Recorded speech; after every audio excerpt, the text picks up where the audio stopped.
Hello.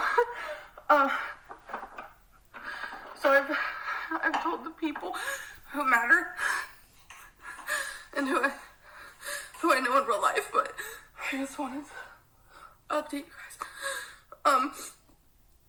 So I got my results back, and I do have cancer. I have womb cancer. And so it's uterine cancer. And I know it's my fault because I'm sorry guys, because I didn't see someone. I knew there's been a problem for so long. Hello everyone, how are you doing today? My name is Kidneyjay. The J stands for jerk because my kidneys are a pair of jerks. And this is an Amberlynn Reid video. Of course, this was back in June 4th, 2020, where she announced she does have uterine cancer.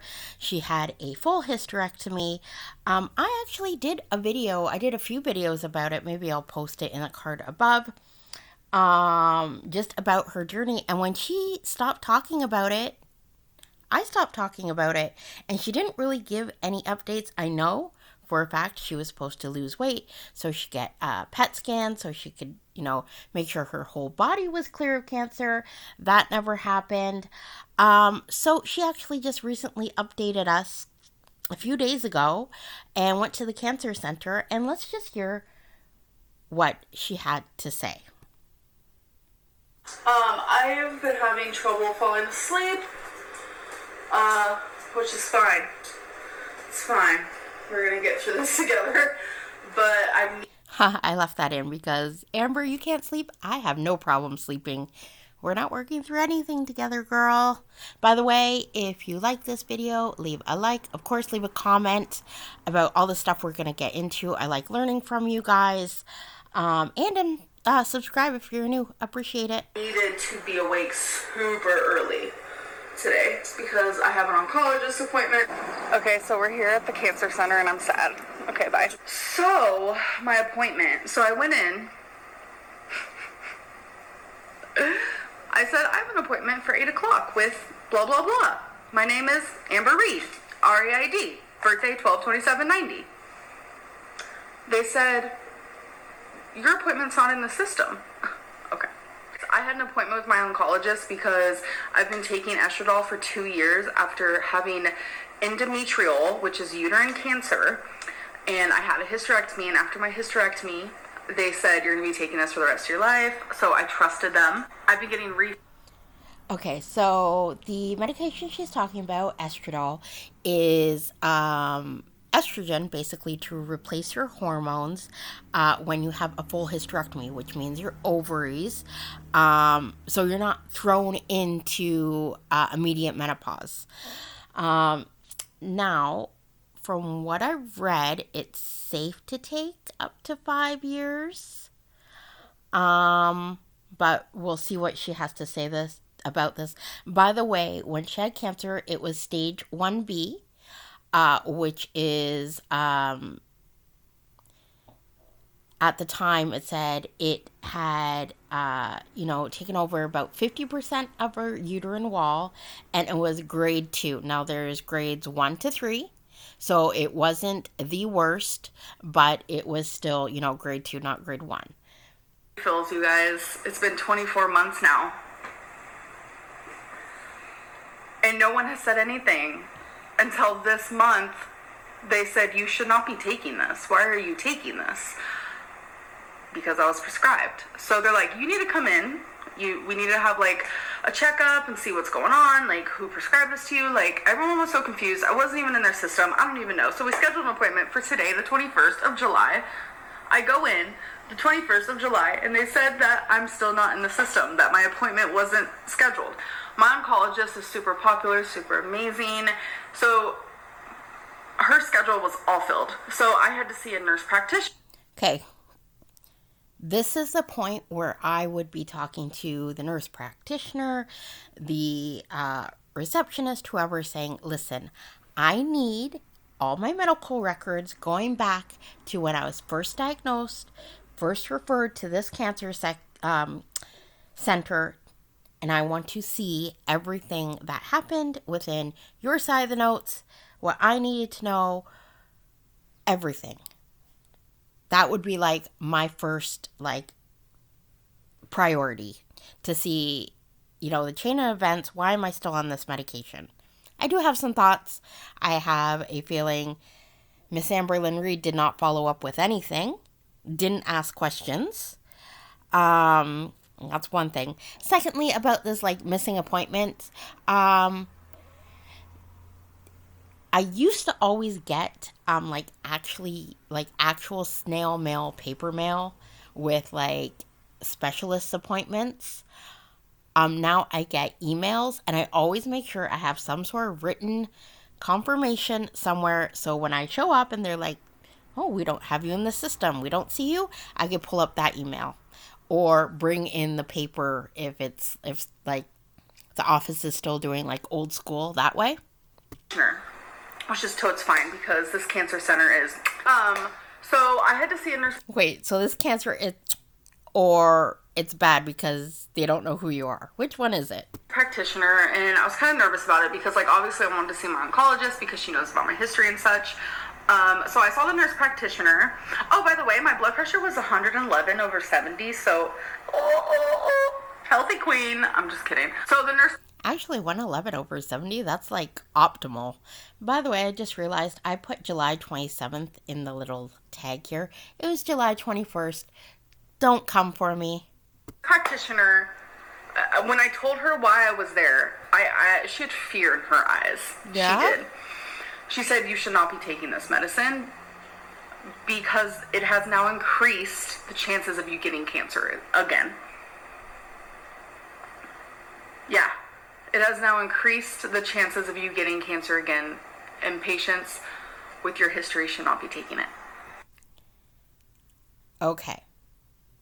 I'm not going to doubt the nurse practitioner. If she said, it increases your risk of cancer, it increases your risk of cancer.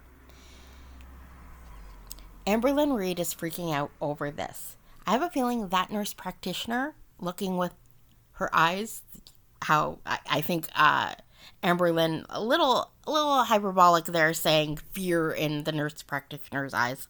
Looking at Amberlynn with those eyes, when she said, person with your history, I believe she's looking at the whole picture, including her morbid obesity. Just saying that as well, certain cancers have been linked to obesity, including, breast cancer, colorectal cancer, and I believe the estradiol as well increases breast cancer. So you're looking at two factors, just like the nurse practitioner is looking at two factors that could increase her risk of cancer. So just saying, Amberlynn, that you're, not just the medication here. You have to look at the big picture. Should I sue them? Malpractice? I don't understand. She was completely shocked. She was like, sorry, I'm making jokes out of the situation because I, for one, am a little terrified here. You put your life in the hands of professionals, and I love these professionals. People make mistakes. They're not robots. But I'm angry.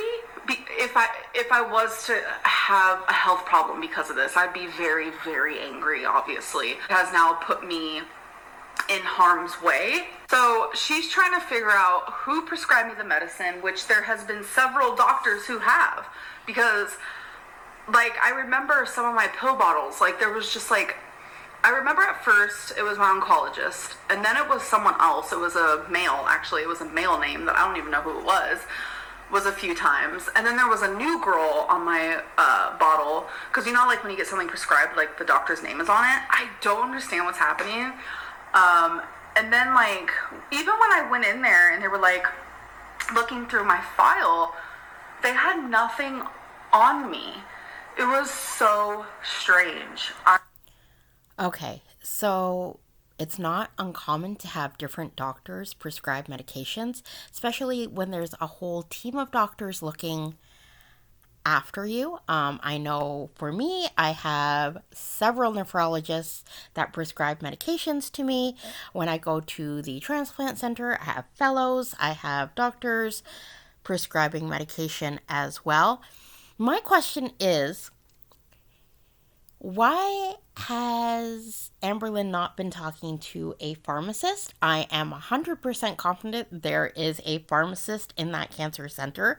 I know I get my medications reviewed yearly. I bring in all my medications. I look over it with the pharmacist. The pharmacist talks to the doctor and says, okay, is all the right doses correct? Is she supposed to be on this, that? And adjustments are made as needed. Now, normally with me, there are no adjustments because I question all the time, do I still need to be on this?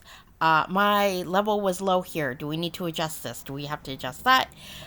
Of course, people aren't always going to be like that, but I have a feeling Amberlynn Reid did not follow up the way she was supposed to. And that's why we're here. Just saying. I feel like, honestly, I'm partially in the twilight zone right now. I don't know. I just feel so freaking weird.